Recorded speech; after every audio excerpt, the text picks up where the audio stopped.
Saya tahu kegalauan owner salon baru atau yang mau buka salon atau bahkan yang sudah punya salon dan lagi cari-cari karyawan buat bantuin di salonnya. Pasti kamu lagi bingung dan dilema kan? Apakah mau cari karyawan lama yang sudah berpengalaman dari salon lain sebelumnya atau mau terima karyawan baru yang belum punya pengalaman kerja sama sekali? Oke, dalam VT ini saya akan kasih sedikit gambaran buat kalian plus minus jika kalian merekrut karyawan berpengalaman dan juga plus minus jika kalian merekrut karyawan yang benar-benar baru dan fresh atau belum punya pengalaman sama sekali dalam ilmu salon. Yang pertama, karyawan berpengalaman nih. Positifnya apa aja? Kalau untuk karyawan berpengalaman, pastinya kita tidak perlu mendidik lagi dan langsung bisa kerja serta membawa pelanggan-pelanggan lama tentunya ke salon kita. Untung kan kita? Nah, tapi negatifnya apa aja nih? Ya, kita tidak punya banyak pilihan tentunya sehingga lebih tergantung pada pelamar yang masuk dan yang tersedia dengan rasio mendapatkan karyawan cocok kurang lebih dari 50%. Karena apa? Karena nyari karyawan salon dan hairstylist itu sangat susah. Bahkan kalaupun ada pasti banyak maunya. Gitu kan? Untuk gaji pokok mereka kisaran antara 2 sampai 4 juta per bulan tergantung dari daerah dan pasaran gaji di tempat kamu. Dan itu belum termasuk tunjangan-tunjangan lainnya. Lalu resiko untuk meninggalkan salon kita dengan tiba-tiba juga besar. Jika mereka merasa tidak cocok dengan atasan atau diri kita atau dengan rekan kerja lainnya. Ya begitulah, dan biasanya terjadi juga mereka lebih sulit untuk diatur. Di samping juga pelit ilmu kepada rekan kerja karyawan yang lainnya. Karena pastinya ada efek senioritas dan juga bisa menjadi saingan kerja jika teman kita pintar.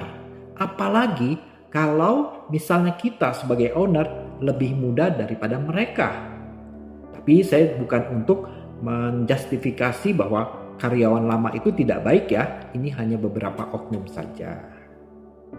Selain itu juga karyawan pengalaman itu kebanyakan sulit untuk dimasukin ilmu baru. Jadi kalau kita punya ilmu baru nih, susah otaknya untuk dimasukin. Karena mereka punya pakem sendiri-sendiri yang hasil dari ilmu-ilmu mereka sebelumnya gitu. Jadi kalau misalnya kita mau bikin standarisasi jasa layanan yang ada di salon kita itu sulit tentunya. Sedangkan untuk motivasi kerja mereka kebanyakan hanya untuk uang saja.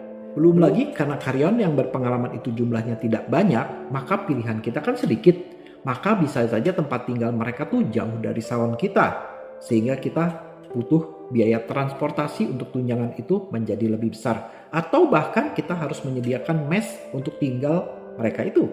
Untuk perkiraan biaya investasi jika kita mengambil karyawan lama, yang pertama, biaya pendidikan awal untuk mereka tentunya nol karena kita tidak perlu mendidik lagi dan mereka tinggal bekerja dengan ilmu yang sudah mereka dapatkan sebelumnya. Dan perkiraan biaya gaji dan tunjangan per bulan antara kisaran 5 sampai 7 juta per bulan. Gitu ya. Lalu bagaimana kalau kita terima dan mencari karyawan baru? Nah, apa saja sih positifnya jika kita mencari karyawan yang baru? Yang utama tentu akan lebih mudah kita mencarinya dan juga lebih banyak pilihannya menyesuaikan dengan kecocokan dengan diri kita dan juga salon kita. Asal mereka punya niat kerja yang bagus dan suka pada bidang kecantikan, lalu kita bisa ajarkan ilmu salon, lalu bisa kerja. Jadi keputusan pilihan itu ada pada diri kita kalau kita mengambil karyawan yang baru, di mana rasio untuk mendapatkan karyawan yang cocok bisa hingga sampai 80%. Di mana karyawan baru ini akan lebih mudah diatur dan lebih penurut pastinya. Lalu kemungkinan juga mereka tidak pelit ilmu kepada rekan kerjanya karena merasa senasib. Jadi akan lebih mudah kita dalam melakukan standarisasi jasa layanan di salon kita. Nah, kenapa mereka tidak pelit ilmu? Karena ilmunya aja dapat dari kita atau dari biaya kita kursusin mereka ke tempat kursus atau training-training. Bagaimana mereka bisa pelit? Ya kan? Kan kita beruntung kebanyakan dari mereka malah loyal kepada kita dan bisa bekerja dengan waktu yang lama. Motivasi kerjanya lebih kepada mencari pengalaman, mengisi waktu luang, dan juga uang tentunya. Karena jumlah yang mencari kerja lebih banyak, jadi kita bisa mencari yang rumahnya dekat dengan salon kita. Sehingga bisa pulang pergi atau mengurangi biaya transport dan meniadakan tempat tinggal atau mes. Bahkan jika mereka belum menikah bisa mengurangi resiko untuk absen. Karena mereka ya sehari-hari memang fokusnya ke salon kita tentunya. Itulah poin-poin positifnya jika kita merekrut karyawan yang baru atau belum bisa apa-apa. Bagaimana dengan poin-poin negatifnya? Tentu kita harus mengeluarkan biaya pendidikan prakerja sebelum mereka kerja, yaitu diberikan dengan cara mengkursuskan mereka.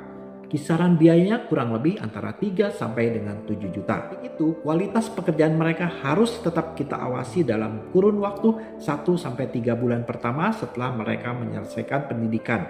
Dan di awal kerja, mereka mungkin kurang bisa memanjakan tamu dan kurangnya literasi atau product knowledge. Walaupun hal itu bisa kita atasi dengan banyak belajar dan ikuti kursus serta seminar-seminar. Jadi poinnya, kita sebagai owner harus pintar duluan ya. Jangan sampai malah mereka yang lebih pintar. Kalau rumahnya mereka itu dekat, jam masuk dan pulang kerja itu lebih susah diawasi karena mereka pulang ke rumah sendiri. Untuk gaji pokok bisa kisaran antara 1 sampai 2 juta per bulan. Itu di luar tunjangan-tunjangan lainnya. Sehingga perkiraan biaya untuk per bulan mereka adalah 3 sampai 5 juta.